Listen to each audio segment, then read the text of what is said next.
নোয়াখালীবাসী আপনারা বয়কট করা উচিত এই দেশ ট্রাভেলকে। হ্যাঁ ঠিক আছে, আমিও ওনার সাথে একমত। দেশ ট্রাভেলসকে বয়কট করা উচিত। দেশ ট্রাভেলস কেন কুমিল্লার নামে বিপিএল না নিয়ে সে নোয়াখালীর নামে কেন বিপিএল নিছে? এটা হচ্ছে মেইন কারণ। সে নোয়াখালী এক্সপ্রেসের নামে বিপিএল নিছে, সেজন্য নোয়াখালী এক্সপ্রেসের মানুষজনকে ঠকাচ্ছে দেশ ট্রাভেলস, আর তার জ্বলে পুড়ে ছাই হয়ে যাচ্ছে। এরে ভাই, যার গায়ে তার ব্যথা, ঠিক আছে? আমাদেরকে যদি নোয়াখালী এক্সপ্রেসের মানুষজনকে যদি বা বৃহত্তম নোয়াখালীদেরকে যদি দেশ ট্রাভেলস ঠকায়, তাহলে এটা বৃহত্তম নোয়াখালীরা বুঝবে। আপনার কেন এত জ্বলতেছে ভাই? আপনি তো খুশি হওয়ার কথা, নাকি আপনার এখানে ব্যথা যে দেশ ট্রাভেলস কেন কুমিল্লার নামে বিপিএল না নিয়ে নোয়াখালীর নামে বিপিএল নিল? হ্যাঁ, আমাদের নোয়াখালীদেরকে নিয়ে আপনারা তো চিন্তা ভাবনা করার দরকার নাই ভাই। আপনি আপনার চিন্তা করেন।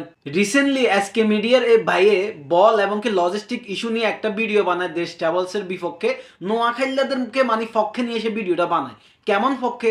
সে বলতে চাইছে যে দেশ ট্রাভেলস নোয়াখালীদেরকে ঠকাচ্ছে, নোয়াখালীদের যে একটা ইমেজ আছে, হ্যাঁ, তাদের পকেট খালি করতেছে ফ্যান কার্ড বানিয়ে, ঠিক আছে? মানে দেশ ট্রাভেলসকে নোয়াখালীর চোখে এখন কালার করার জন্য সে একটা ভিডিও বানায়, এবং কি ভিডিও বানায় এই কথাগুলো বলে যে নোয়াখালীরা এখন দেশ ট্রাভেলসকে বয়কট করা উচিত, কারণ নোয়াখালীর মান সম্মান দেশ ট্রাভেলস নাকি নষ্ট করে দিচ্ছে এই নোয়াখালী এক্সপ্রেসের মাধ্যমে। আজকে মিডিয়া ভাইয়ের উদ্দেশ্যে আমি একটাই কথা বলতে চাই যে ভাই, আমাদের নোয়াখালীদেরকে যদি তারা ঠকায় সেটা আমরা বুঝবো, আপনার প্রতিবাদ করার দরকার না, আমরা নিজেরাই প্রতিবাদ করব। আমরা প্রতিবাদ করতে জানি, আপনার মাথা কামানোর দরকার নাই।